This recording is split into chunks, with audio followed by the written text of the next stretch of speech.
Capítulo 28. La primera señal de su llegada fue el aullido del lobo mascota de la familia. Y entonces, todos lo vieron, abalanzándose a la batalla montado en Fenrir, quien había alcanzado su tamaño real, superando incluso a los monstruos más grandes de la zona. Varios soldados con armadura dorada intentaron detenerlos, pero Fenrir los obligó a retroceder con una ola de viento helado, envolviéndolos en el hielo antes de saltar sobre sus cabezas y la puerta de la Academia Quo para derribar al ejército en el terreno de la escuela.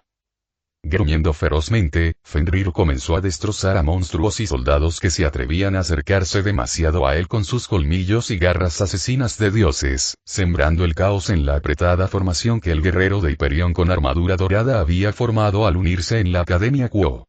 El guerrero que cabalgaba sobre él también saltó sin demora, comprendiendo ya lo que debía hacer al ver a su hijo abalanzarse sobre un grupo de soldados, destrozándolos a ellos y a sus armas antes de que pudieran siquiera hacer algo contra él.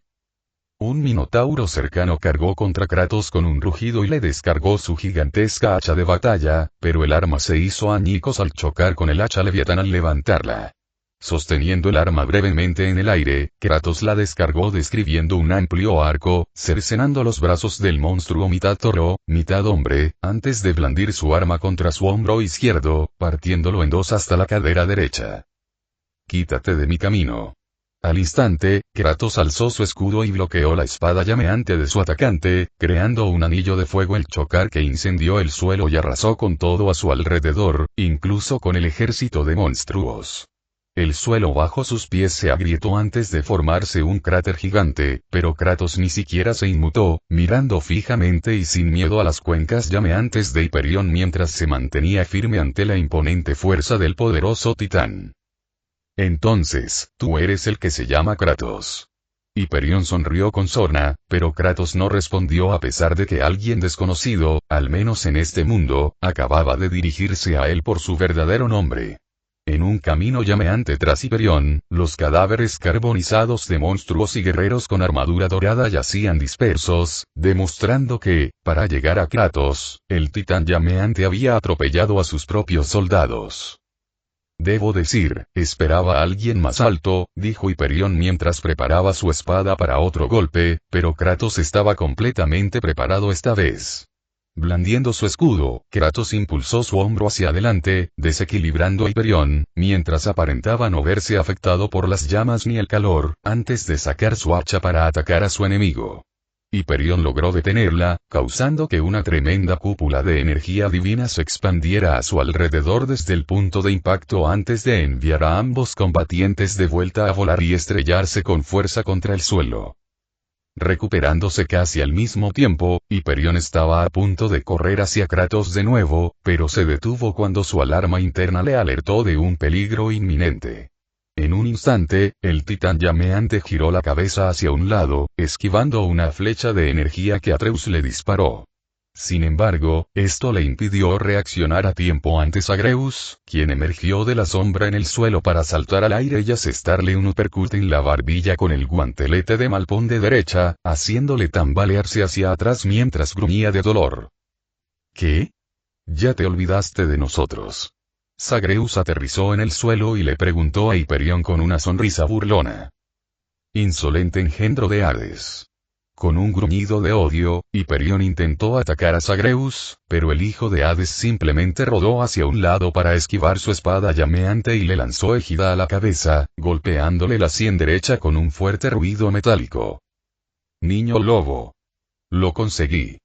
Al igual que antes, Atreus apareció justo donde estaba el escudo en el aire y lo atrapó con la mano para golpearlo en la cara de Hyperion, enviando al titán a volar varios metros hacia atrás. Fue en ese momento que se desató el infierno en toda la academia, convirtiéndose en un campo de batalla cuando la fuerza combinada de las tres facciones y Yasaka, ganando la moral de Kratos y los recién llegados, cargaron directamente contra el ejército de monstruos desde el frente, enfrentándolos de frente en la batalla con los líderes de las tres facciones liderando la carga mientras eran ayudados por sus fuerzas. «Ustedes dos, vengan conmigo. Nos encargaremos de su comandante». Tras acabar con un minotauro con su hacha, Kratos se acercó a su hijo y a Zagreus, quien recuperó su escudo y lo convirtió en su espada para asestar un golpe a un soldado cercano. Sí, padre. Lo entendiste. Kratos asintió con la cabeza y luego centró su atención en Rías y sus sirvientes, ordenándoles en el mismo tono. Ustedes vigilen nuestros flancos, pero mantengan la distancia. Recuerden su entrenamiento. Sí, señor. Rías y sus sirvientes, con excepción de Asia, que se quedó con Nyx para ayudarlos desde lejos usando su arco y flechas curativas, respondieron al unísono. Asintiendo en señal de aprobación, Kratos miró a Circe y a Azazel, hablándoles con una voz lo suficientemente fuerte como para que pudieran oírlos por encima de la lucha a su alrededor. Circe, vigílalos. Tú. Divide tu ejército en 3 grupos. Diles que se dispersen y observen el cielo. Yo. Repitió Azazel antes de decir. Mira, amigo, sé que das miedo y todo eso, pero no voy a llevar. Pero Azazel fue interrumpido cuando un minotauro cargó contra Kratos, lanzando su enorme hacha de batalla con un amplio golpe que lo partió en 2. Antes de que el arma diera en el blanco, Kratos se hizo a un lado rápidamente y agarró al minotauro por los cuernos, derribándolo antes de que pudiera reaccionar y le rompió el cuello.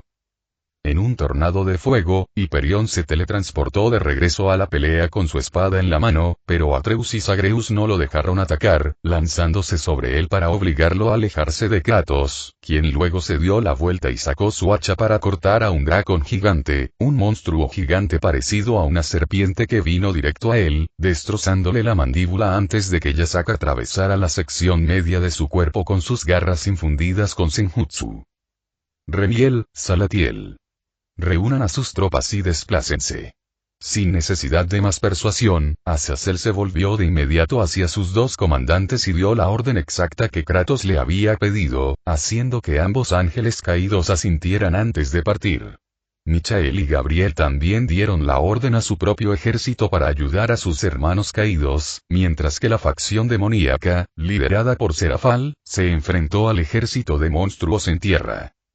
Mientras tanto, Kratos se enfrentó a 2 cíclopes que lo atacaban con Yasaka, quien usó sus colas para derribar con gracia al monstruo tuerto antes de cortarlo con sus garras, potenciadas por su técnica Youkai, cortándolo en pedazos. Junto a ella, Kratos saltó y agarró al otro cíclope por la cabeza. Aprovechó el impulso del salto para derribar al gigante tuerto antes de extender la mano para agarrar su único ojo, haciendo que el cíclope rugiera de dolor al arrancarle brutalmente el ojo de la cuenca. La sangre le salpicó el brazo derecho y el costado del cuerpo, pero Kratos no se quedó allí disfrutando de su victoria. Despachando el ojo, Kratos cagó contra un grupo de soldados con armadura dorada y los embistió, haciéndolos volar a todos a pesar de que se habían mantenido juntos con los escudos alzados antes de usar su lanza para acabar rápidamente con los demás. La demostración de fuerza y brutalidad de Kratos, junto con los poderes combinados de las 3 facciones, desmoralizó enormemente al ejército de Hiperión. Algunos comenzaron a alejarse nerviosamente de Kratos cuando se acercaban demasiado y buscaban objetivos más fáciles de eliminar, mientras que quienes cometían la insensatez de seguir atacando corrían la misma suerte que sus predecesores cuando Kratos, y ocasionalmente sus discípulos, se enfrentaban a ellos. Gruñendo como una fiera enfurecida, Hiperión hizo retroceder a Atreo y Zagreo desatando una ola de energía invisible, pero ambos dioses se mantuvieron firmes usando sus escudos antes de agacharse en direcciones opuestas para esquivar una gigantesca bola de fuego que les lanzaban. Antes de que Hiperión pudiera atacar de nuevo, Atreo, impulsado por su padre, lanzó una lluvia de flechas contra Hiperión, obligando al titán a alzar la espada para desviarlas, dejándolo completamente expuesto a que Zagreo le cortara ambos muslos, extrayendo icor hirviente de las heridas y permitiendo que las flechas posteriores, seguidas por Atreo, lo alcanzaran. GRHH. Apretando los dientes, Hiperión intentó golpear a Zagreus, pero su espada no llegó ni a la mitad cuando Kratos saltó y le propinó un fuerte codazo en la cara. El golpe fue tan potente que todos los combatientes de la academia lo sintieron, y hirió a Hyperion mucho más que cuando Zagreus lo hizo con una posesión divina como los puños gemelos de Malpón, aturdiendo a Hyperion lo suficiente como para que Atreus desatara múltiples hechizos elementales sobre él, cada uno más poderoso que el anterior. Cómete esto. Esquivando la explosión de magia, Zagreus se abalanzó sobre Hyperion y le propinó un puñetazo. Atreus descendió al mismo tiempo para patearle el otro lado de la cara. Conmocionado, Hyperion se desplomó por primera vez, luchando por ponerse de pie mientras se arrastraba patéticamente a cuatro patas. Al igual que antes, se recuperó con bastante rapidez. En cuanto lo hizo, Zagreus le propinó otro puñetazo con su puño. Su ataque fue seguido por Atreus, quien se abalanzó sobre él y le propinó un fuerte rodillazo en la cara antes de girarse para dispararle una flecha al ojo con Coronach mientras caía hacia atrás, provocando un rugido de dolor en Hyperion. Sus soldados intentaron ayudar a su amo y sanarlo lanzándole de nuevo botellas de fuego griego, pero Rías y sus sirvientes los detuvieron y se encargaron de ellos al instante. Kiva y Zenobia saltaron por los aires y atraparon las botellas antes de que explotaran y el fuego cayera sobre Hyperion para que lo absorbiera. Antes de que Hyperion pudiera convertirlos en su objetivo, Kratos ya se había abalanzado sobre él y le había asestado un puñetazo en el estómago. El titán intentó bloquear el golpe y contraatacar con su espada, pero Kratos simplemente bloqueó la hoja con su escudo antes de que su golpe impactara, elevando a Hyperion por los aires con la fuerza que lo impulsaba mientras un anillo de fuego explotaba a su alrededor. Sin perder un segundo, Kratos desarmó a Hyperion y aturdió al titán con otro puñetazo en la cara, seguido de una serie de golpes devastadores que dejaron abolladuras en su armadura y le destrozaron los huesos del cuerpo. Al otro lado del campo de batalla, su tropa no pudo hacer más que observar cómo Hyperion era aniquilado uno a uno por quienes creían que eran un don nadie. Ni siquiera los miembros de las tres facciones habían visto una paliza así en su vida, pues Kratos no le dio ni un segundo para recuperar el aliento. Con cada puñetazo devastador, el cuerpo de Hyperion se encogía cada vez más hasta recuperar su tamaño original. Su llama también comenzó a menguar, ardiendo mucho más débil que antes, al verse obligado a agotar sus fuerzas para recuperarse de todos los daños sufridos. ¡Basta! De repente, Hyperion rugió y se lanzó hacia adelante para agarrar a Kratos por la cabeza, reuniendo todas sus llamas en sus manos e intentando quemar al hombre con cada fibra de su esencia divina, usando toda la fuerza que le quedaba. Una vez más su llama ardió con fuerza, irradiando un calor diferente a todo lo que alguien hubiera visto o sentido antes, volviéndose tan intenso que los metales de la estructura destruida a su alrededor comenzaron a derretirse en un mero segundo, obligando a los que estaban luchando cerca a huir de inmediato. Quemar hasta ahí, pero sus palabras fueron interrumpidas cuando Kratos levantó las manos y le agarró ambas muñecas, haciendo que Hyperion apretara los dientes de dolor y los aflojara antes de que Kratos comenzara a separarse de él, levantando las manos lenta pero seguramente mientras Hyperion contraatacaba. La lucha entre los dos poderosos fue suficiente para que el suelo bajo sus pies se rompiera, temblando violentamente antes de finalmente dividirse en el centro, creando un cañón rocoso y ardiente justo en medio de Quo. Pero estaba bastante claro que Kratos estaba ganando mientras empujaba lentamente a Hyperion hacia atrás, su rostro mostrando pura determinación mientras soportaba el fuego del titán y sus manos ardían con un color naranja claro. Justo antes de que Hyperion pudiera realizar su siguiente movimiento, Kratos se abalanzó repentinamente y le propinó un fuerte cabezazo, rompiéndole la nariz. Zagreus y Atreus saltaron sobre el titán y le dieron un puñetazo en la cara al mismo tiempo que éste quedaba aturdido por el cabezazo, haciéndolo tambalearse y retroceder. Viendo su oportunidad de asestar el golpe final, Kratos se llevó la mano a la espalda y sacó una de sus espadas sierra, encendiéndola con su llama primordial antes de cortarla, rebanando la mano derecha de Hyperion para sorpresa de todos los presentes. Esa llama, y murmuró Hyperion mientras se tambaleaba hacia atrás. Ese fuego lo quemó a él, al titán del fuego mismo. ¿Qué más? Incluso le cauterizó la parte del brazo donde le cortaron la mano. Pero nunca tuvo la oportunidad de comprender cómo, ya que Kratos recuperó su otra arma y se lanzó contra él, sin darle tiempo a reaccionar cuando la hoja del hacha Leviatán le cortó la armadura y se hundió en una costilla. Mientras la sangre dorada manaba de su herida, Hiperión luchó contra el inmenso dolor e intentó golpear a Kratos, pero este resultó ser su último intento de herir al hombre, quien tiró de su hacha hacia atrás y esquivó su puño antes de usar su hoja para cortar también la otra mano y luego clavársela en el hombro, obligando a Hiperión a caer de rodillas ante él. Ya veo, ahora lo entiendo, dijo Hiperión mientras miraba a Kratos, quien alzaba su hacha sobre su cabeza, mientras sangre dorada manaba de su boca. Decidiendo no mostrar miedo, Hiperión sonrió con sorna al pronunciar sus últimas palabras. Disfruta de tu victoria mientras dure, mis hermanos y yo te veremos pronto, fantasma de Esparta.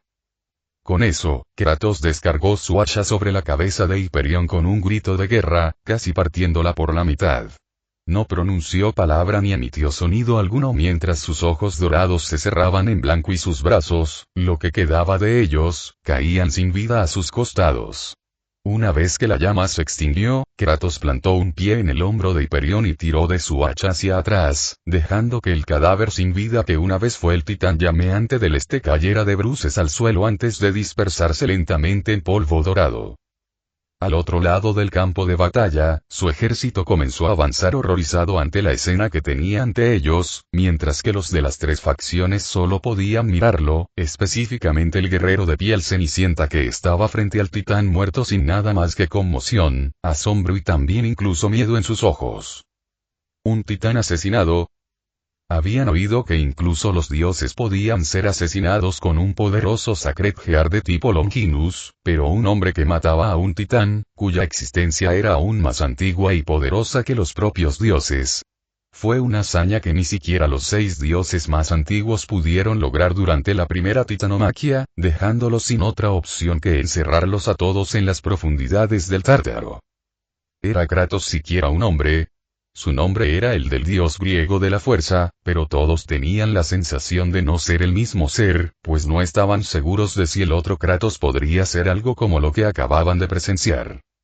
Apoyando el hacha en el hombro, Kratos centró su atención en el ejército de monstruos y endureció su mirada, provocando que todos se dieran la vuelta y huyeran aterrorizados, incluso los soldados más valientes de las tropas con armadura dorada de Hiperión. Rugiendo de victoria, la fuerza combinada de las tres facciones los persiguió de inmediato, eliminando a los monstruos restantes y con el objetivo de capturar a algunos para interrogarlos antes de que pudieran escapar. No. Rías y su nobleza se habrían unido a ellos si Kratos no hubiera levantado la mano y les hubiera ordenado que se quedaran quietos. Al detenerse, se volvió hacia ellos y continuó. Déjenselo a los soldados. Su trabajo aquí ha terminado. Lo han hecho bien hoy. Todos ustedes. Gracias, señor. Dijeron Rías y sus sirvientes al unísono, antes de que Gasper se desplomara y suspirara de alivio, tras haber luchado y ayudado a los demás más allá de lo que creía posible.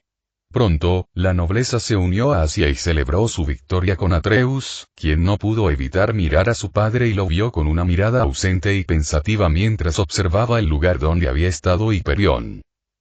Fue ese día que se firmó el tratado de paz entre las tres facciones, convirtiéndose en el primer paso para que las otras facciones hicieran lo mismo y se unieran.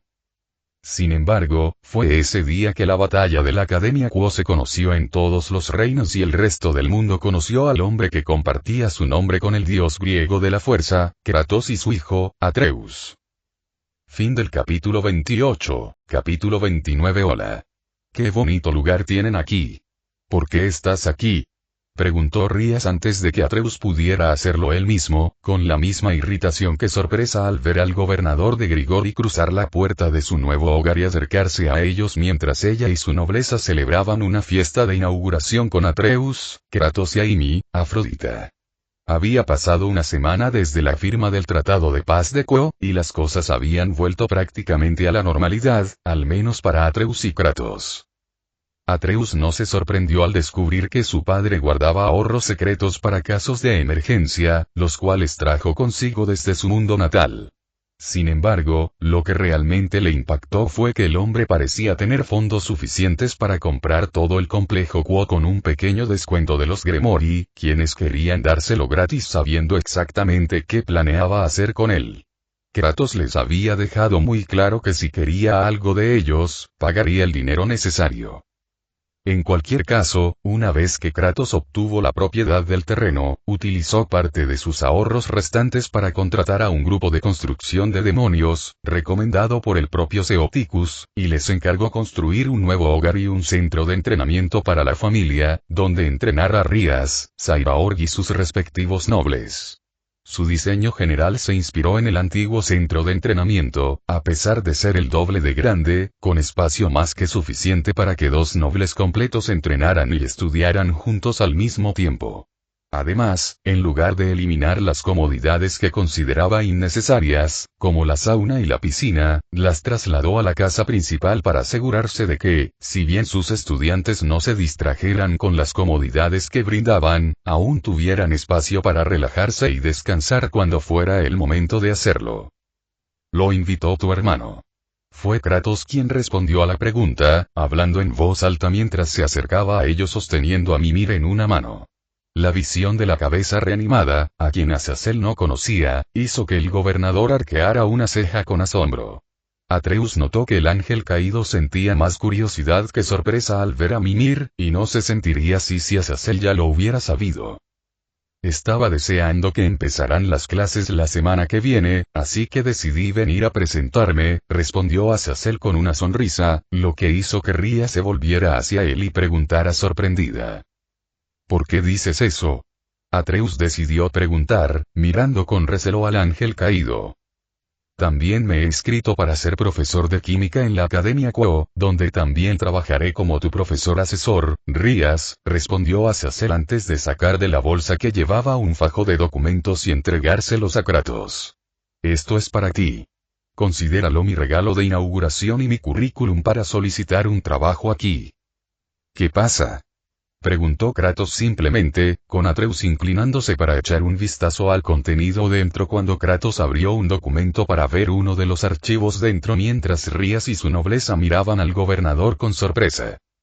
Mi investigación sobre los Sacred Gears, en concreto los que estaban en posesión de tus estudiantes, incluyendo los de la nobleza Bael, Kratos, respondió Azazel, dirigiéndose a Kratos con el nombre que él y todos habían aprendido durante su batalla contra Hyperion. Como esperaba, Kratos no reaccionó negativamente. Su única preocupación parecía ser el archivo que estaba leyendo, y Azazel no pudo evitar sonreír al ver una leve impresión en su rostro. Supongo que Sir Sech también te ha dicho que una de mis condiciones para quedarme aquí es que tengo que ayudarte a cultivar los engranajes sagrados que poseen los sirvientes de sus hermanas. Sí, lo hizo, respondió Kratos con sencillez, cerrando el documento antes de entregárselo a su hijo, quien solo entonces se dio cuenta de que era mucho más pesado de lo que parecía. Bueno, digamos que tengo experiencia y entusiasmo por los Sacred Gears, y creo que puedo aprovecharlos al máximo aquí, dijo Azazel encogiéndose de hombros. También está el asunto urgente de la Brigada del Caos. Dudo mucho que ataquen como el de la semana pasada pronto, pero no hay nada de malo en prepararse para cuando lo hagan. No me cabe duda de que también tienen a un montón de poderosos usuarios de Sacred Gear, así que mis conocimientos sin duda serían muy útiles. Y Kratos gruñó, permaneciendo tan tranquilo e indiferente como siempre mientras miraba a Azazel, intuyendo que el ángel caído tenía otros motivos además de ayudarlo a entrenar a sus estudiantes y prepararlos para la inevitable lucha contra la Brigada del Caos. Sin embargo, dado el reciente suceso, Kratos se sorprendió aún más de que alguien como él no hubiera aparecido para molestarlos a él y a su hijo. Según Rías, parecía que la cantidad de demonios que se habían interesado en él y Atreus tras la batalla de la Academia Quo y lo que habían hecho allí solo era comparable a la cantidad de demonios que habían comenzado a desconfiar de ellos.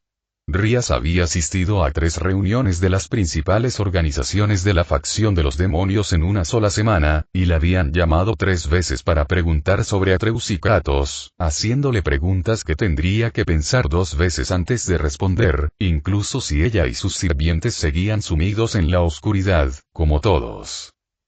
Sin embargo, tras la primera reunión, Kratos y Sir Sech la habían ayudado a prepararse mejor por si acaso preguntaban sobre asuntos demasiado delicados. Sin embargo, ambos sabían que era solo cuestión de tiempo antes de que uno de esos demonios de arriba quisiera saber más y tomara las decisiones equivocadas. Los Gremori eran cercanos a ellos y, por lo tanto, valoraban su privacidad, pero no podía decirse lo mismo de los demás demonios, que eran solo una facción del problema. Bien. Puedes quedarte. Finalmente, tras tomar la decisión, Kratos dijo, haciendo sonreír al ángel caído. Antes de que pudiera decir nada, Kratos continuó, su presencia aumentó repentinamente mientras le hablaba al gobernador con un tono cortante. Pero si lo intentas, ni lo soñaría. Confía. Dijo Azazel, provocando un gruñido de Kratos antes de alejarse y regresar a su mesa para continuar su comida tras colocar a Mimir sobre la pila de documentos que llevaba Atreus. Con una risa divertida, Azazel dirigió su atención a Mimir y le habló con una sonrisa curiosa. Entonces, ¿estás vivo? Reanimado, para ser precisos, respondió Mimir simplemente. Si es posible, ¿puedo echarte un vistazo más tarde?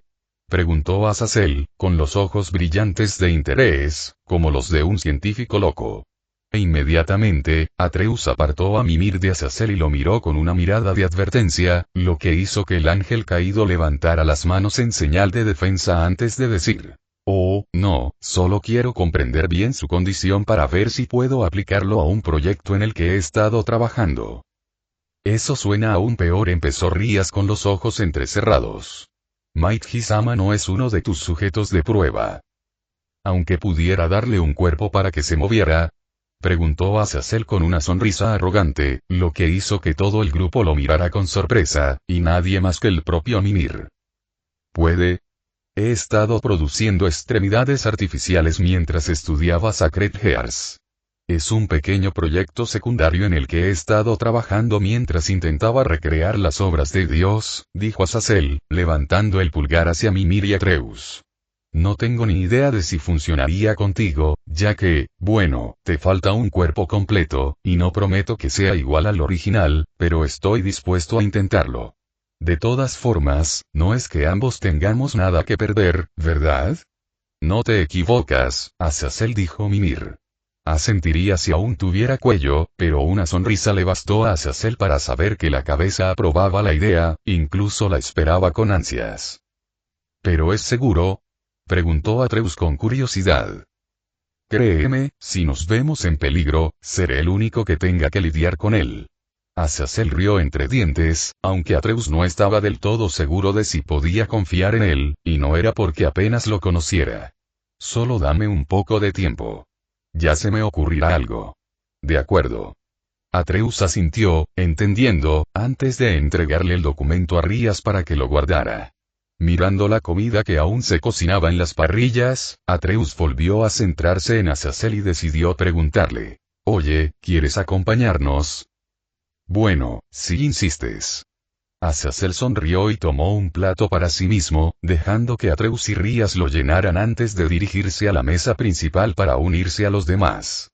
Ake no fue la que más disgustó al verlo, así que terminó rápidamente su plato y se levantó para ayudar a Amy a preparar más limonada helada para todos. Ah, cierto, olvidé decírselo. Sekir-Yutei, probablemente querrán oír esto, dijo Azazel mientras se sentaba en una silla vacía entre Issei y Gasper, haciendo que el vampiro travestido retrocediera nervioso. Ignorándolo, Azazel continuó mientras miraba a Issei, diciéndole con naturalidad. Valí desertó a la Brigada del Caos hace unos días. Parece que aún estás destinado a luchar contra la Kuryuko pase lo que pase. A Issei solo le quedó la boca abierta, sorprendido, para responder a la información, mientras que el resto de la nobleza miraba a Azazel con la misma sensación.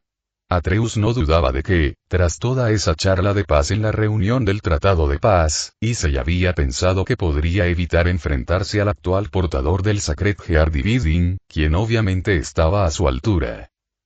Parece que está reuniendo a un grupo de numerosos individuos extraordinarios a su alrededor, explicó Azazel mientras tomaba un juego de tenedor y cuchillo. Por el momento, solo hemos podido identificar a uno de ellos, Bikou, el descendiente de Sanukon. Fue él quien lo ayudó a escapar de Grigori.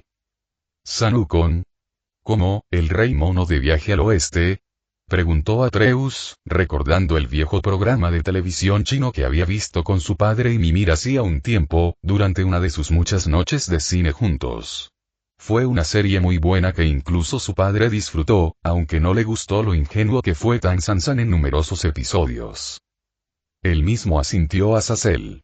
Mi fuente demostró que había al menos 3 más, cada uno tan formidable como peligroso. Genial. Genial. Dijo Issei con una nube oscura sobre su cabeza, con la cabeza desplomada sobre la mesa. Asia extendió la mano hacia él y le dio una palmadita reconfortante en el hombro. Yo no me preocuparía tanto si fuera tú, chico. Azazel rió entre dientes, mirando a Kratos mientras decía. Por lo que vi, ya podías sostener tu armadura Balance Breaker durante mucho tiempo, lo cual me basta para saber lo fuerte que eres ahora mismo, ya que tener un cuerpo fuerte para contener todo el poder aumentado es la clave de la fuerza del Sekir Yunutei. Además, luchaste excepcionalmente bien para alguien que llegó a nuestro mundo hace solo unos meses. Con más tiempo y aún más entrenamiento, estarás listo para luchar contra Vali la próxima vez que se encuentren. ¿De verdad puedo? Preguntó Issei, levantando la cabeza y abriendo un poco los ojos. Estarás listo, muchacho. Nos aseguraremos de ello. Kratos habló, y aunque Issei se estremeció al imaginar los entrenamientos de pesadilla que Kratos aún le tenía reservados, el chico no pudo evitar sonreír levemente mientras asentía con la cabeza a su maestro. Dándole a su peón una sonrisa alentadora mientras sus otros sirvientes le aseguraban que lo ayudarían a lidiar con el equipo Akuryu si los necesitaba, Rías miró hacia Cell y preguntó con un tono lleno de sarcasmo. Entonces, ¿hay alguna otra noticia sorprendente que quieras contarnos? Tragando la comida en su boca con un poco de limonada, Azazel comenzó con una sonrisa maliciosa. Supongo que ustedes no han oído hablar del torneo del juego de clasificación de demonios juveniles que se llevará a cabo en un mes, ¿verdad? Entonces estás diciendo que perderé contra Rías. Insinúo que no puedes pedirme una respuesta sincera a tu pregunta, ya que tendré prejuicios hacia mi novia.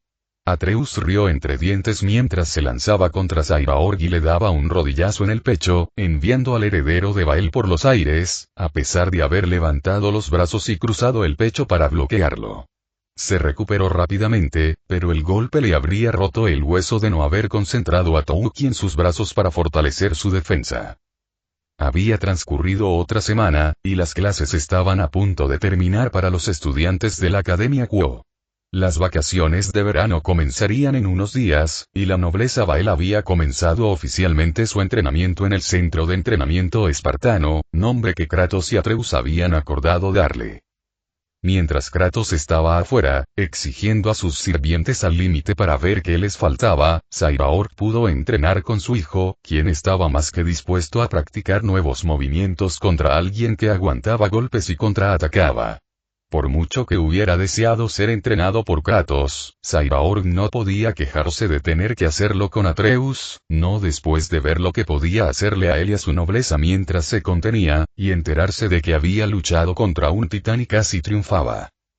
¿Y si quiero tu opinión sincera? Preguntó Sairaorg mientras intentaba golpear a Atreus a una velocidad extrema, casi demasiado rápida incluso para un demonio experimentado. Sin embargo, tal como esperaba, el joven simplemente se apartó, girando el cuerpo mientras saltaba en el aire y le propinó una patada en la cara a Sairaorg, derribándolo justo cuando éste se ponía de pie sobre el heredero de Bael. Bueno, al ritmo que Rías y su nobleza crecen, tengo la sensación de que dentro de un mes podrían darles una buena pelea. Ya vieron de lo que eran capaces contra el Fénix, dijo Atreus encogiéndose de hombros antes de extenderle la mano a Sairaorg, quien rió entre dientes y asintió en señal de comprensión antes de tomar su mano y permitir que Atreus se pusiera de pie. Pero supongo que no serán su primer oponente. Probablemente. Soy el heredero de la casa demoníaca del gran rey, mientras que Rías es la hermana de Sirsech Lucifer Sama. Los organizadores no nos pondrán en el mismo bando. Guardarán nuestra lucha para la final. Sairaorg respondió asintiendo. Si llegamos a la final, claro. ¿Son fuertes los demás? Preguntó Atreus. Uno de ellos es Onasitri, ¿verdad? Sí, y los otros 3 son Diodora de los Astaroth, Sepirdor de los Glass Yalabolas y Sequaira de la casa demoníaca de Agarres, dijo Sairaorg. Todos son fuertes e increíblemente talentosos, pero supongo que, excluyendo a mi prima y su familia, lo que más anhelo es luchar contra los Agares y los Citri. Sephiroth es arrogante y confía demasiado en su fuerza, mientras que Diodora siempre me saca de quicio, no sé por qué. De acuerdo entonces, dijo Atreus conteniendo la risa.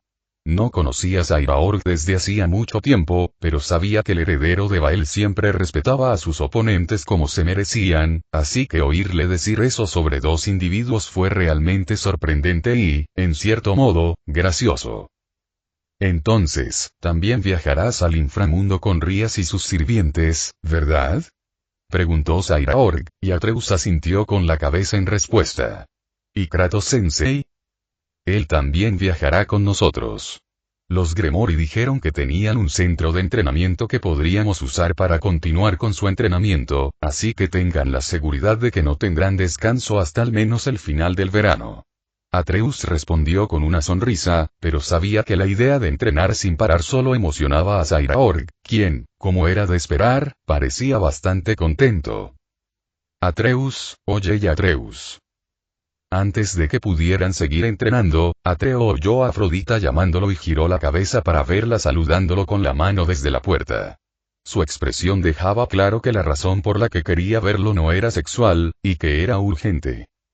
Espera, tras decirle eso a Zairaorg, quien también había notado a Amy, Atreus se acercó a ella. Para su sorpresa, su padre también estaba de pie en el pasillo, con los brazos cruzados y una expresión indescifrable.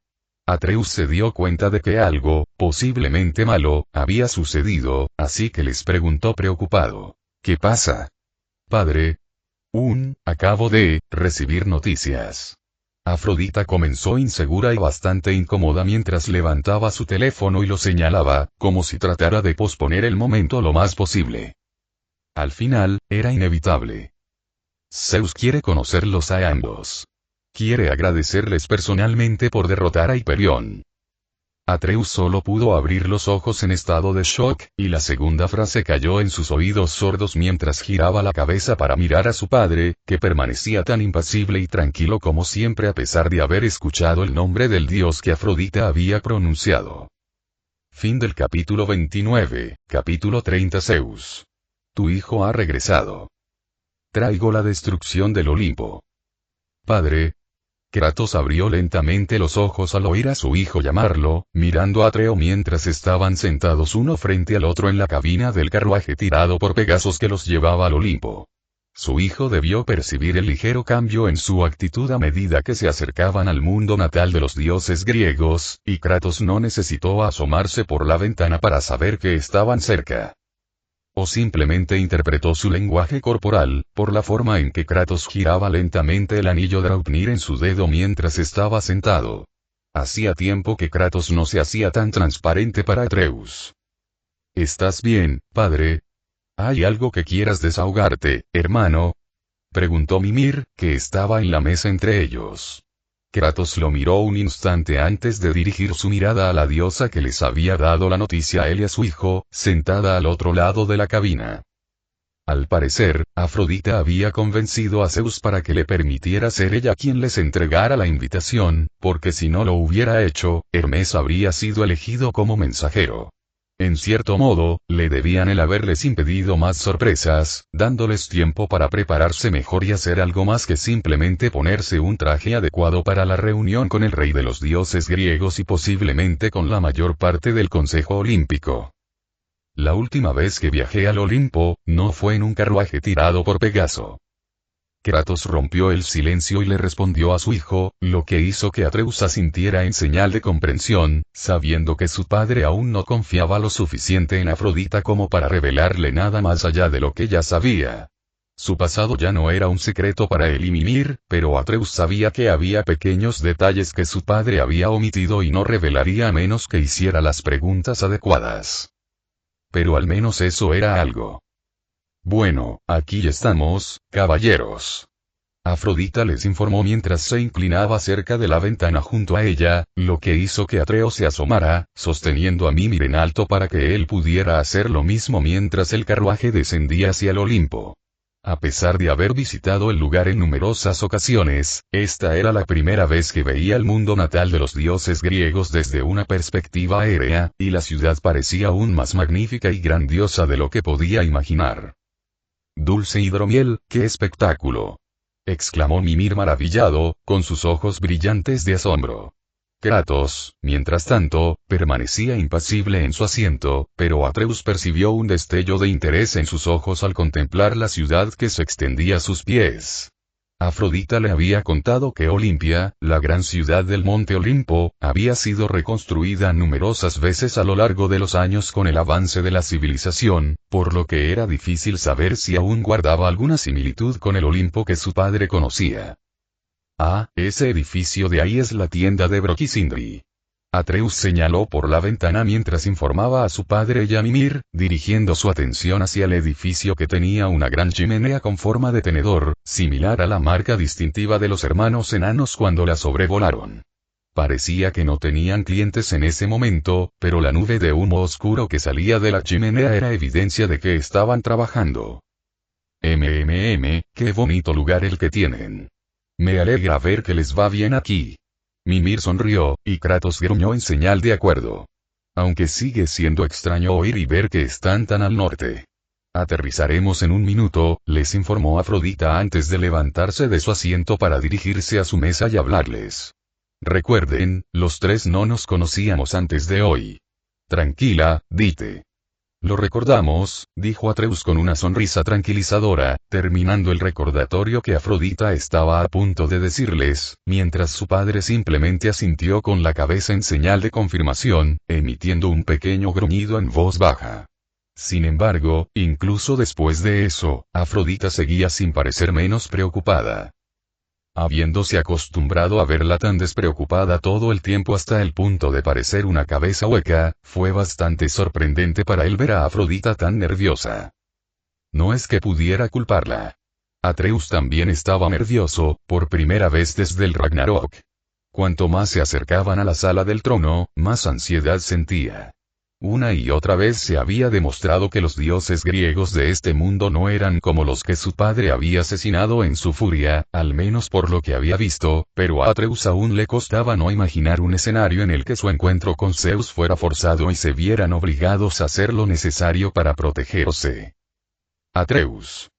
Cuando el carruaje aterrizó justo afuera del glorioso salón de los dioses griegos, fue su padre quien lo llamó, extendiendo una mano sobre su hombro de forma reconfortante y tranquilizadora. Atreus levantó la vista, sin darse cuenta de que había estado mirando sus manos todo el tiempo, que descansaban sobre la mesa entre ellos.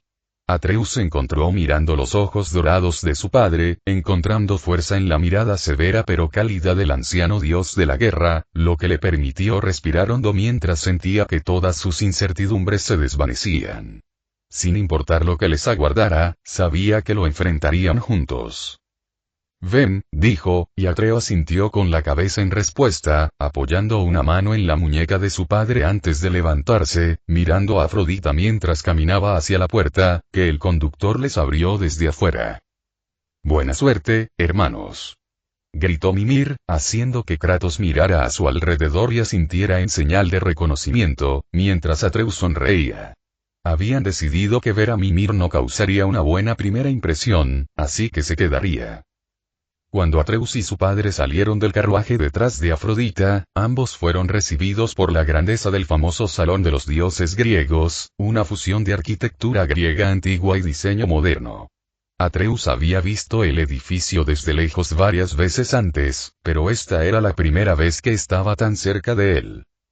Mientras se dirigía a la entrada con su padre, las puertas se abrieron lentamente, revelando la sala del trono de los dioses griegos, un espectáculo sin duda digno de admirar.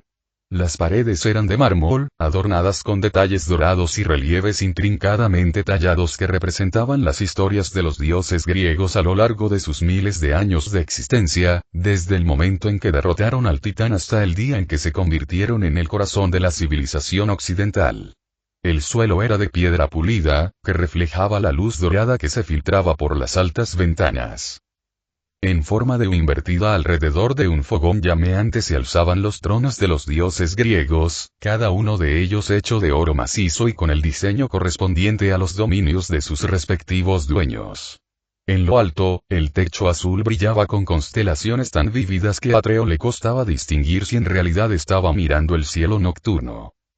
Sus invitados han llegado, Su Majestad. Al bajar la mirada al oír a Afrodita decir eso, Atreo se encontró mirando fijamente los profundos ojos azul eléctrico de nada menos que el poderoso rey de los dioses griegos, el dios del trueno, el mismísimo Zeus. Era un hombre imponente, pero de aspecto anciano, que vestía un traje oscuro, similar al de Kratos, pero de color azul oscuro. Su cabello y barba eran excepcionalmente largos y de un blanco puro, como si emularan las nubes de su dominio celestial, pero su rostro transmitía una extraña calidez que le daba a Atreo la sensación de un abuelo que se viste demasiado para ir a trabajar. Más de la mitad de los tronos de la sala estaban vacíos, incluyendo el de Afrodita, quien le contó que, en la actualidad, los dioses griegos rara vez se reunían, salvo para la reunión de fin de año.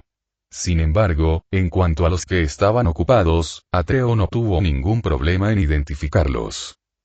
El primero era un dios que, a pesar de su aspecto significativamente distinto al que conocía, era alguien a quien su padre reconoció al instante.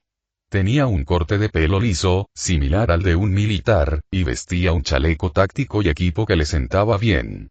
Su rostro estaba cubierto de cicatrices de cuchillo y también llevaba unas gafas de sol que parecían cubrir las cuencas de sus ojos, llenas de llamas, lo que le daba el aspecto de un delincuente típico. Al mismo tiempo, sin embargo, Atreus no pudo evitar sentir que el dios era más de lo que aparentaba, pues irradiaba una actitud tranquila y serena similar a la de su padre, algo inusual para un supuesto dios de la guerra típico. Su padre parecía haberlo notado también, y Atreus percibió una mayor relajación en el hombre.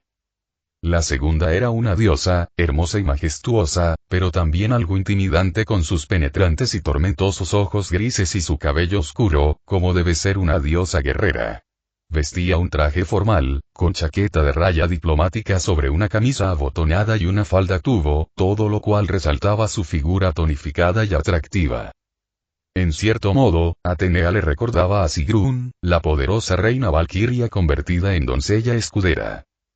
Por último, pero no menos importante, una diosa que Atreo reconoció al instante, pues ya la conocía. Artemisa, la diosa de la casa, estaba reclinada de lado en su trono de plata con una luna llena tenuemente brillante sobre ella. Sus miradas se cruzaron, y Atreo sintió al instante el impulso de darse una bofetada al verla reír disimuladamente al darse cuenta, dirigiendo su mirada momentáneamente a Afrodita. ¿Cómo podía olvidarla? Se reprendió Atreo. Ella los había visto juntos a él y a Afrodita en la armería de Uldra, y justo entonces se dio cuenta de que la diosa del amor sabía de él y de su padre desde hacía tiempo. Ah, sí, la gente de las horas. Me preguntaba cuándo llegarías, con mis hijos aquí. Zeus habló con voz resonante y llena de emoción, mirando a Atreo y a su padre antes de mirar a Afrodita, asintiendo con la cabeza y diciendo: Te agradezco que los hayas traído aquí, señora Afrodita. De nada, majestad. La diosa del amor inclinó la cabeza ante el rey antes de dirigirse a su trono para sentarse. Atreo había oído de ella que todos los dioses griegos estaban conectados con sus sedes de poder, así que no le sorprendió sentir que su poder se desbordaba repentinamente en cuanto se acomodó en su trono. Saludos, Kratos y joven Atreo. Bienvenidos al Olimpo. Espero que hayan tenido un maravilloso viaje con Afrodita, dijo Zeus mientras se acercaba a Kratos y Atreo, deteniéndose ante ellos y extendiendo la mano hacia el padre para estrecharla. El hombre la tomó, haciendo un gesto de asentimiento al rey de los dioses griegos. Fue memorable. Olimpia era tan hermosa como dicen, dijo Kratos con sencillez mientras estrechaba la mano de Zeus. Fue un momento extraño para él. Llámame anticuado si quieres, pero prefiero mucho más el aspecto de la antigua Grecia. Sin embargo, mis hijos y el consejo parecen pensar lo contrario. Zeus rió, provocando que Atreo y Kratos intercambiaran una mirada. Detrás de él, Atenea pareció compartir su opinión. Ya basta de mi visión anticuada. No estamos aquí hoy para hablar de que quiero que se construyan más estatuas que dioses corriendo por las calles haciendo TikTok, padre. Atenea se aclaró la garganta y detuvo a Zeus antes de que pudiera continuar. Atreo oyó a su padre soltar un gruñido bajo. Se dio cuenta de que el hombre poco a poco estaba empezando a irritarse. Disculpa, Zeus rió divertido, acariciándose la barba con una mano mientras continuaba mirando a Kratos y Atreo. Sin embargo, creo que ya saben la razón principal por la que los he invitado hoy al Olimpo y quieres ver de qué se trata, dijo Kratos. Era una afirmación, no una pregunta. No te equivocas. Si bien te invito aquí solo para agradecerte personalmente por derrotar a Hiperión, uno de nuestros enemigos más antiguos, también me gustaría saber más sobre ustedes dos. Tú, que compartes el nombre con el hijo del señor Palas y la dama Estigia, pero no llevas en ti su alma como esos héroes mortales, y tú, el joven que luchó codo con mi sobrino contra el poderoso enemigo Hiperión, dijo Zeus con una sonrisa, mirando a Atreo mientras hablaba de él. Y confía en que tal necesidad solo proviene de mi curiosidad. Incluso hoy en día, los mortales siguen viéndome como un anciano paranoico, lo cual sé que podría ser bastante preocupante para hombres como ustedes dos. Tienes razón. Kratos respondió asintiendo con la cabeza. Su tono era severo y tranquilo como siempre. Y puedes confiar en que lo que hicimos, lo hicimos solo por necesidad. El titán nos obligó a actuar cuando amenazó la vida de mi hijo y sus amigos. No tuvimos más remedio que enfrentarnos a él. Y por eso, estamos agradecidos. Creo que también puedo hablar por mi hermano Hades. Nos hicieron un gran favor al mantener a su hijo a salvo, dijo Zeus, y Atenea inclinó un poco la cabeza hacia ellos. Ares hizo lo mismo, asintiendo con la cabeza en señal de reconocimiento hacia Kratos y Atreo. ¿De dónde vienen, si se me permite la pregunta? ¿Cómo es que ninguno de nosotros ha oído hablar de ustedes antes? Venimos de tierras lejanas, señor, respondió Atreus, hablando por primera vez. Hace poco que llegamos y nos establecimos en Japón. Solo queremos vivir en paz, así que la mayoría de las veces nos mantenemos en secreto. Una forma bastante aburrida de vivir para alguien con tus habilidades, se unió Artemis. No a nosotros, le respondió Atreo simplemente. Mi hija disfruta de la naturaleza, ¿sabes? Explicó Zeus con una risita divertida. De todas formas, cómo quieres vivir tu vida es totalmente tuya, aunque me temo que pronto llegará a su fin. Brigada del Caos, dijo Kratos, y una vez más, sus palabras no eran una pregunta. Correcto. Hay otra razón por la que te he invitado hoy. Me he enterado de que tu hijo ha forjado un vínculo con Rías Gremori, de la facción demoníaca, ¿verdad? Preguntó Zeus, con un tono más serio al continuar después de que Kratos asintiera. Y recientemente, firmaron un tratado de paz para formar una alianza con los ángeles y los ángeles caídos, lo que los llevó, y creo que a casi todos los demás, a un conflicto con la organización terrorista conocida como la Brigada del Caos. Lamentablemente, tenemos razones para creer que los héroes también colaboran con ellos. Fue Ares quien dijo eso, dirigiendo su atención hacia él.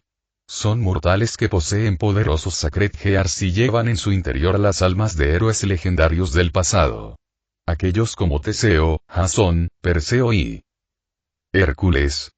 Añadió Kratos, como si estuviera suponiendo algo, pero Atreus sabía que se había topado con quien poseía el alma de Hércules durante la batalla de Kioto. Sí, pero ese chico está muerto. No debería tardar mucho en nacer en un nuevo huésped. Ares asintió en señal de confirmación. Y también hay héroes de otros panteones. Puede que ahora sean niños, pero algunos son formidables, con una forma interesante de ver el mundo sobrenatural que los rodea. Por no hablar de que llevan en las manos juguetes que podrían incluso matarnos a nosotros. Ja, extraño el día en que los héroes eran simplemente héroes, dijo Zeus con la mirada perdida y un suspiro.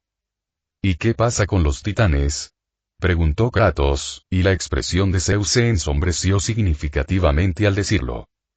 No podemos descartar la posibilidad de que los titanes también estuvieran trabajando con la Brigada del Caos después de lo que Hiperión intentó hacer. Afortunadamente, Cronos, por el momento, sigue contenido, y estamos haciendo todo lo posible para ayudar a Hades a evitar que nuestro padre se libere y se una a sus hermanos. Explicó Zeus con gravedad. Pero muchos de ellos ya han escapado del Tártaro en los últimos años, explicó Atenea, haciendo que Kratos la mirara. A Atreo le costaba adivinar qué sentía su padre por la diosa de la sabiduría, ya que su contraparte era, en última instancia, quien lo había guiado por el camino de la venganza y la destrucción para su propio bien. Y sin duda no verán con buenos ojos la muerte de su hermano a manos tuyas. No tienes que preocuparte por nosotros, dijo Kratos con firmeza, mientras Atreus asentía con la cabeza a su lado. Si vienen por nosotros, haremos lo necesario. Podemos cuidar de nosotros mismos. Sabiendo cómo mataste a Hiperión, no dudo de tus capacidades. Zeus los observó con una mezcla de admiración y preocupación. Pero la amenaza del monte Otris trabajando con la Brigada del Caos no debe tomarse a la ligera, y eso lo digo sin tener en cuenta su líder, el dios dragón Ouroboros, Opis. No podemos descartar la posibilidad de una segunda titanomaquia. Se avecina una guerra. Kratos y Atreus hizo una mueca al oír esa palabra. Solo después de luchar en el Ragnarok comprendió realmente la devastación y el horror que acompañaban a una guerra. Lo conocía bien, pero sus historias no pudieron preparar a Atreus para el peso de las vidas perdidas en su conciencia. Tengo una propuesta para ambos, dijo Zeus con un tono serio, sin la picardía de antes.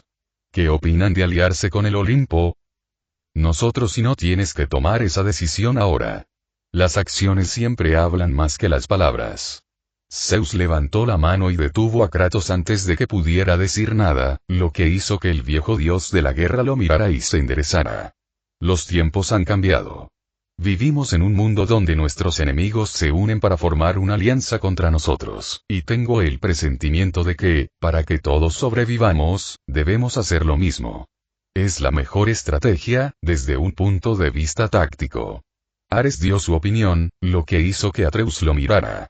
Eso sonó mal, viniendo de Ares en lugar de Atenea, aunque ella asintió con la cabeza. Se ha hablado de formar una alianza oficial entre los sistemas mitológicos de Asgard. Parece que mi viejo amigo Odín quiere usar el Tratado de Paz de Quo como palanca para unirnos a todos, explicó Zeus, asintiendo. Pronto se pondrá en contacto con la alianza de las tres facciones, y yo estoy pensando en hacer lo mismo. Al fin y al cabo, el monte Otris es nuestra responsabilidad. Aceptes o no nuestra propuesta, somos aliados si sigues con las tres facciones, dijo Artemisa, dirigiéndose a Atreus, quien sintió el impulso de poner los ojos en blanco. ¿Entonces no tenemos otra opción en estos asuntos?, preguntó Kratos. Sin embargo, ya había previsto tal resultado. Hay muchos tipos de aliados, Kratos. Están los que se ven obligados a trabajar juntos por un objetivo común, y los que unen fuerzas para enfrentarse juntos a los enemigos. Zeus negó con la cabeza y, extendiendo la mano, dijo: solo deseo que mantengamos una buena relación, así, cuando llegue el momento, sabré en quién confiar. Kratos contempló la mano extendida frente a él, mientras el silencio se apoderaba de la gran mitad de los dioses griegos. Su rostro era una máscara inescrutable, y Atreo percibía la mezcla de desconfianza y cansancio que emanaba de su padre, comprendiendo que si bien Zeus probablemente tenía sus propios motivos para aliarse con el Olimpo, era lógico que alguien en su posición lo hiciera. Finalmente, Kratos extendió su propia mano y la estrechó firmemente con Zeus, quien sonrió y le dio al hombre de piel cenicienta un gesto de aprobación mientras se estrechaban las manos. Y si necesitas algo, no dudes en pedírnoslo. Tú y tu hijo le han hecho al Olimpo un gran favor, uno que jamás olvidaremos. Permanecerá abierto para ambos. Siéntete libre de entrar y salir cuando quieras, anunció Zeus, recuperando su actitud relajada y enérgica al volver la mirada hacia Atenea, quien asintió y se acercó para estar a su lado. Ahora, si me disculpas, Atenea y yo tenemos otros asuntos que atender. Nos volveremos a ver pronto, y espero que sea en un clima tan favorable como este. Y con eso, un trueno sacudió el palacio. Con un relámpago cegador, Zeus y Atenea desaparecieron, dejando el aire donde estaban oliendo a ozono y crepitando con electricidad. Espero verte pronto en combate, joven Atreus. Hacía tiempo que no teníamos un joven héroe de tu calibre, salvo por Zagreus, claro, dijo Ares con una sonrisa mientras se levantaba del trono, mirando de Atreus a Kratos. Tú también, Kratos. Mantente alerta y mantén tus armas aún más afiladas. Dicho esto, se teletransportó en una nube de energía roja oscura. Atreus oyó el rugido de una motocicleta afuera mientras se alejaba, y se preguntó si sería Ares. Ya oíste a Ares, dijo Artemisa, siendo la única que salió por la puerta principal. Una vez que cruzó la entrada, Atreo ya no sintió su presencia, creyendo que se había ido. Con solo él, su padre y Afrodita en la sala del trono, Atreo dejó escapar un suspiro que no sabía que estaba conteniendo, exhalando con anhelo mientras Afrodita se hundía aún más en su asiento, sonriendo finalmente de nuevo. Kratos permaneció tan impasible como siempre, pero con una mirada pensativa mientras contemplaba el fuego ardiente de la chimenea central. Atreo quiso preguntarle cómo se sentía, pero sabía que sería mejor dejarlo con sus pensamientos y sentimientos por el momento. Bueno, sin duda salió mejor de lo que esperaba, comentó la diosa del amor mientras se levantaba y se acercaba a Atreus y Kratos, quienes dieron media vuelta y salieron con ella, deteniéndose en el carruaje donde los esperaba Mimir. Entonces, ¿qué pasa ahora?, preguntó Afrodita, y Atreo estuvo de acuerdo, pues había querido preguntarle lo mismo.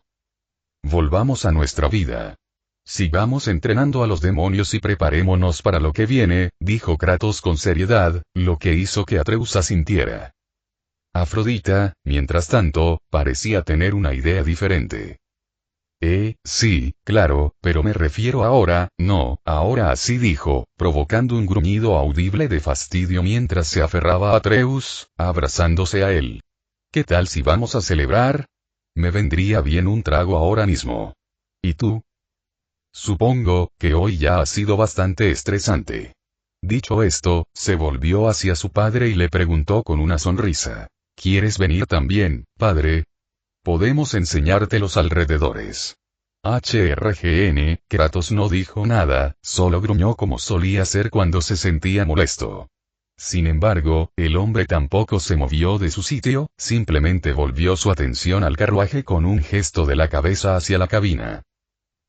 Cierto, ¿qué hay de Mimir?, preguntó Atreus, volviendo su atención a la diosa del amor. Créeme cuando te digo que un ser reanimado y parlante no es lo más raro que se trae a un bar de por aquí. Puedes traerlo contigo, le dijo Afrodita con una suave risa divertida, lo que hizo que Atreus y Kratos la miraran con recelo antes de que el hombre de piel cenicienta entrara a buscar a Mimir, quien estaba ansioso por saber cómo había ido la reunión mientras se dirigían juntos al bar más cercano. Era el día en que partirían al inframundo para las vacaciones de verano, y Atreus y Kratos acababan de empacar sus pertenencias. Para Atreus, era una mochila con su ropa y algunos libros, mientras que su padre tenía una maleta grande para sus pertenencias y equipo, muchos de los cuales Atreus nunca se había dado cuenta de que había traído de su mundo natal. Las espadas y el hacha estaban cuidadosamente envueltos en su vieja tela espartana y asegurados con correas dentro de una tercera caja, lo suficientemente compacta como para que Kratos pudiera llevarla sin llamar la atención. ¿Y yo qué, hermano? Te quedarás en la bolsa hasta que lleguemos a esta estación, Mimir. Oh. Me alegra saberlo entonces. Ven, Fenrir. Atreus llamó a su lobo antes de que los tres bajaran a desayunar con Rías y Aqueno, quienes habían preparado un gran festín para todos. Una vez que terminaron de comer, el grupo recogió sus pertenencias y salió de la casa, reuniéndose con el resto de la nobleza en la Academia Quo, donde viajaron juntos a la estación de tren.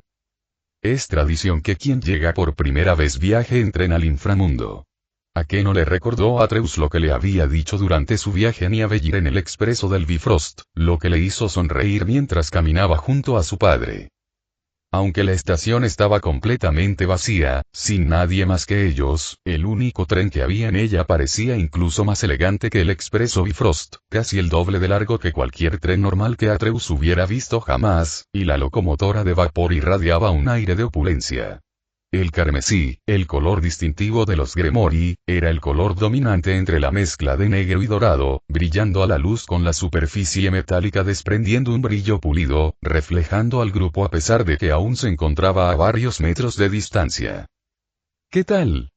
Lo saludó Azazel, de pie junto a un demonio de mediana edad, elegantemente vestido con el uniforme de conductor de tren y el escudo de la casa de demonios Gremori. El gobernador de Grigori, y actualmente profesor de química en la Academia Quo, vestía una gabardina grande y parecía bastante emocionado por el viaje. ¿Cuánto tiempo llevas aquí? Preguntó Rías con ligero disgusto. Bueno, acabo de llegar. Tengo algunos trabajos que hacer en el inframundo, así que pensé, ¿por qué no los acompaño en el viaje? También será mi primera vez viajando en el famoso tren Gremori, respondió Azazel, antes de mirar el maletín negro que Kratos llevaba y preguntar con interés, señalándolo con el dedo. ¿Contiene lo que creo que contiene? Sí. ¿Puedo echarles un vistazo más tarde? No. Kratos respondió con naturalidad y siguió adelante, subiendo al tren con el conductor bajando la cabeza hacia él y guiándolo en la dirección correcta con un gesto de su mano, dejando a Azazel parado allí y riendo como un tonto mientras se frotaba la parte posterior de la cabeza. Bueno, lo intenté. Después de eso, todos subieron al tren, que era aún más extravagante por dentro que por fuera, con el aspecto de un elegante salón con sofás alrededor de mesas en lugar de sillas a los lados como un tren normal. Todos eran elegantes y refinados, como uno esperaría ver en un lujoso hotel de 5 estrellas. Se dividieron en sus propios grupitos. Ise y Asia compartían un asiento, mientras que Koneko, Gasper, Zenobia y Kiva ocupaban el suyo frente a ellos. Los de primero y segundo año estaban sentados juntos alrededor de una mesa. Atreus, mientras tanto, se sentó con su padre y Mimir, mientras que Rías y Akeno, quienes habían ido juntos a ver al conductor del tren, ocupaban los 2 asientos vacíos a su lado. Vaya, así que a esto se refiere la gente de aquí cuando dice viajar con estilo, dijo Atreus mientras se acomodaba en su asiento, provocando que Mimir, que estaba sentado en la mesa, riera entre dientes, divertido, mientras que Kratos simplemente resopló y se recostó en su asiento. Pronto, el tren arrancó, dejando atrás la estación para atravesar las barreras que separaban el inframundo del mundo humano.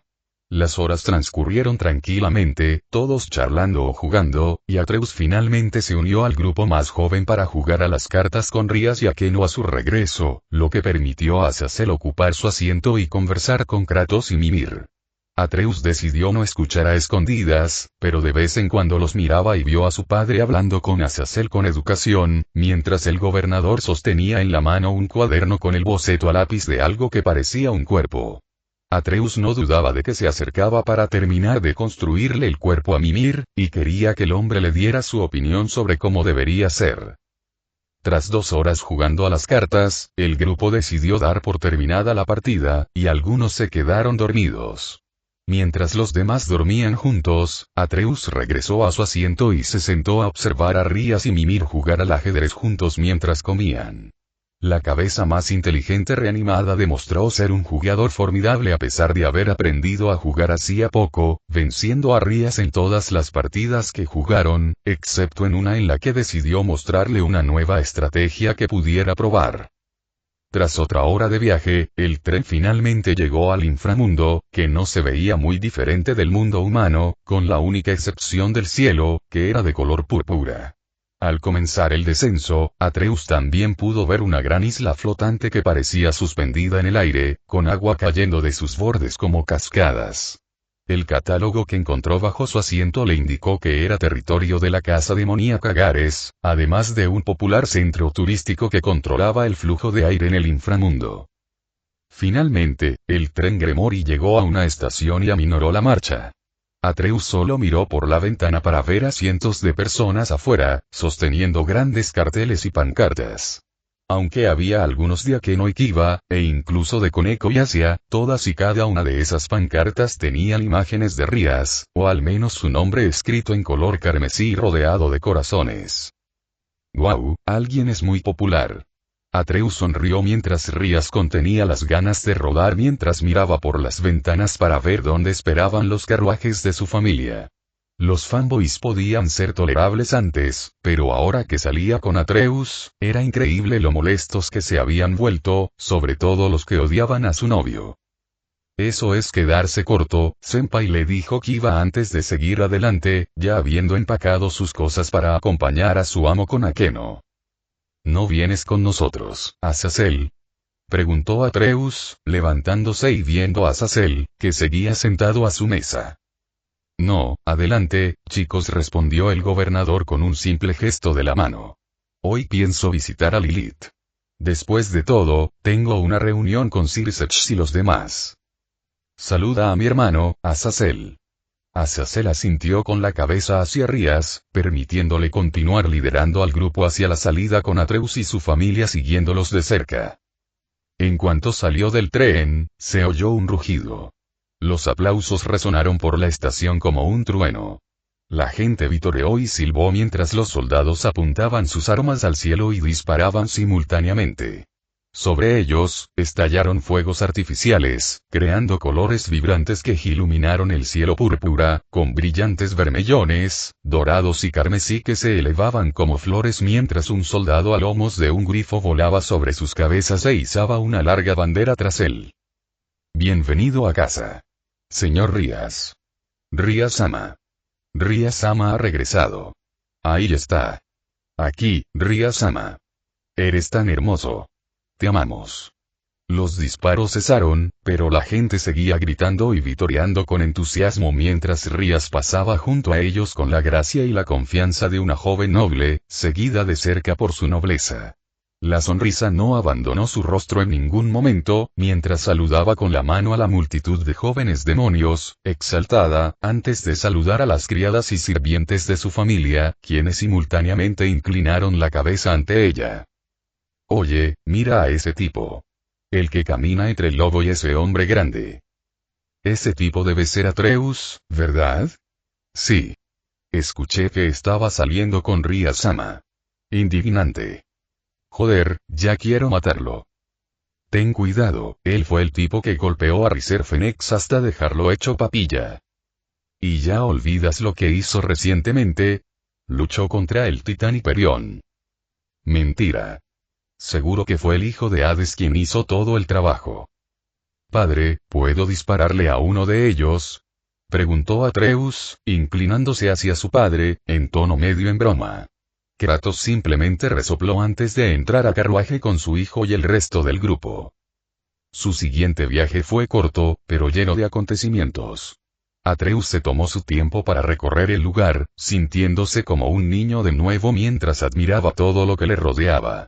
Pero lo que más les impresionó, tanto a él como a los recién llegados, fue la residencia Gremori, una enorme mansión en el centro de una tierra tan grande como Onsu, Japón. Los alrededores también eran ricos en naturaleza, con montañas, llanuras, bosques y colinas que parecían extenderse kilómetros. ¡Guau! Ria-sama es una verdadera princesa. Es una verdadera princesa. Asia se quedó boquiabierta, mientras que Issei y Zenobia compartieron con ella una mirada de total asombro al bajar del carruaje y contemplar con los ojos muy abiertos la mansión que parecía un castillo frente a ellos. Bienvenidos a casa, Ohou-sama. Otro grupo de sirvientas y mayordomos, liderados nada menos que por Graifia, los saludó con profundas reverencias al entrar en la mansión, lo que hizo que Ria sonriera y asintiera. Bienvenidos a casa, Ria-sama. ¿Cómo están? Graifia saludó a Rías y a su nobleza, antes de centrarse en Kratos y su familia, mientras Atreus seguía a su padre dentro de la mansión con la mirada fija en su alrededor. Bienvenidos a la residencia Gremori, Kratos-sama, Atreus-san, Mike-san. Hola. Mimir y Atreus la saludaron, mientras que Kratos simplemente asintió con la cabeza en señal de reconocimiento, permitiendo que Graifia bajara la cabeza antes de guiar al grupo a la sala de la mansión. Como todas las demás habitaciones, tenía un aspecto desorbitado, con una suave alfombra carmesí en el suelo. Las paredes estaban decoradas con una amplia gama de obras de arte de aspecto costoso, mientras que una reluciente lámpara de araña de cristal colgaba del exquisito techo. Rías. Bienvenidos a casa. Seoticus y Venelana, que parecían estar esperándolos con un joven de cabello corto carmesí y ojos rojos, similar a la criada que los guiaba, sonrieron radiantes al levantarse de sus asientos y acercarse a ellos. Otou-sama. Oka-sama. He vuelto. Ria sonrió a sus padres, permitiéndoles abrazarla con cariño. Atreus no pudo evitar sonreírles, antes de dirigir su atención al chico de cabello carmesí, que estaba junto a Venelana observándolos, o más bien, a Fenrir. Oye, ¿quieres acariciarlo? Le preguntó Atreus, arrodillándose junto a Fenrir y acariciándole la cabeza lentamente con la mano. El chico los miró con incertidumbre. Fenrir es un buen chico. No te hará daño. Vacilante, el niño comenzó a acercarse a ellos, extendiendo lentamente una mano hacia Fenrir, quien simplemente inclinó la cabeza y lo miró con curiosidad. Solo cuando su mano tocó su cabeza, Fenrir se levantó y comenzó a menear la cola, provocando que el niño arrullara y riera, provocando una sonrisa en el Gremori adulto. Eres Millicas Gremori, ¿verdad? Preguntó Atreus con una sonrisa mientras Millicas acariciaba con cariño a Fenrir, inclinándose hacia adelante y lamiéndole suavemente la cara, disipando todo el nerviosismo y la incertidumbre que aún le quedaban. Sí, y tú eres Atreus Oni-chan. Encantado de conocerte, Millicas. Atreus sonrió y le estrechó la mano a Millicas, quien también inclinó la cabeza cortésmente. Un día, Kratos, tendrás un nieto al que consentir igual que nosotros aquí con Millicas. Seoticus habló con el hombre de piel cenicienta tras estrecharle la mano. Aunque tenía otra idea en cuanto a consentir, Kratos no dudó en asentir con la cabeza en respuesta. Fin del capítulo 30.